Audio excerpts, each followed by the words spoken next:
శ్రీ గురుభ్యో నమః. వ్యాస పౌర్ణమి, దానినే గురు పౌర్ణమి అని పిలుస్తారు. వ్యాసుడు అంటే యథార్థానికి ఒక పదవి. వ్యాసుడిగా వచ్చి ఆ పదవిలో కూర్చునే వ్యక్తి సాక్షాత్ నారాయణుడే. అందుకే వ్యాసో నారాయణ స్వయం అంటారు.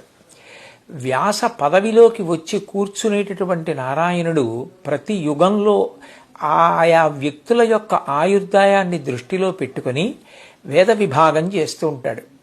కలియుగంలో ఎంతో గొప్పగా జీవిస్తే 100 సంవత్సరములు ఆయుర్దాయం. ఆ 100 సంవత్సరములలో కూడా జ్ఞాపక శక్తి ఉండేది, శరీర పటుత్వం ఉండేది తక్కువ. అందుకే మనిషి ఆయుర్దాయాన్ని దృష్టిలో పెట్టుకుని ధర్మానికి ప్రమాణమైనటువంటి వేదం చదువుకోవడానికి వీలుగా వేదాన్ని 4గా విభాగం చేసినవాడు వ్యాసుడు. అనంతమైన వేదరాశిని ఋగ్వేదము, యజుర్వేదము, సామవేదము, అథర్వవేదము అని 4గా విభాగం చేసి పరంపరాగతంగా వేదం ప్రచారం పొందడం కోసమని ఋగ్వేదాన్ని పైలునికి ఇచ్చాడు, యజుర్వేదాన్ని వైశంపాయనుడికి ఇచ్చాడు, సామవేదాన్ని జైవినికి ఇచ్చాడు, అథర్వవేదాన్ని సుమంతునికి ఇచ్చాడు. 18 పురాణములు రచన చేశాడు. వేదం అందరూ చదువుకోగలుగుతారు, చదువుకోలేకపోతారు.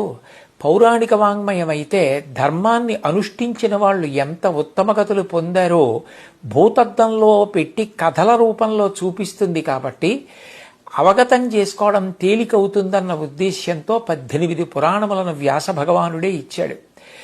కాబట్టి ఆ 18 పురాణములు ప్రచారం చేయడం కోసం రోమహర్షణుడికి ఇచ్చాడు. ఇంతటి మహోపకారం చేసినటువంటి వాడు వ్యాస భగవానుడు.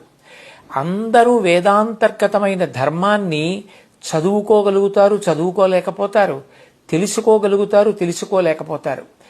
మనిషి మాత్రమే ధర్మాన్ని అనుష్ఠించగలడు. అటువంటి ధర్మం తెలియకపోతే మనిషి తరించే అవకాశం లేదు. అందుకే మళ్ళీ అందరూ చదువుకోవడానికి వీలుగా 5వ వేదంగా మహాభారతాన్ని రచించి ఇచ్చాడు.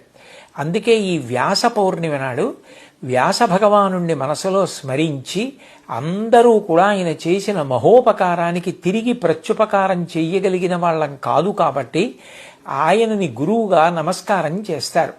అందుకని ఆ తిథికి వ్యాస పౌర్ణమి, వ్యాసుడు ఆవిర్భవించినటువంటి దినంగా ఆయనకి నమస్కారం చేస్తారు. నమోస్తుతే వ్యాస విశాల బుద్ధే పుల్లారవిందాయత పత్రనేత్ర ఏనత్వయా భరతతైలపూర్ణ ప్రజ్వాలితో జ్ఞానమయ ప్రదీప. సర్వసాధారణంగా ఈ శ్లోకాన్ని చెప్తుంటారు. ఓ వ్యాస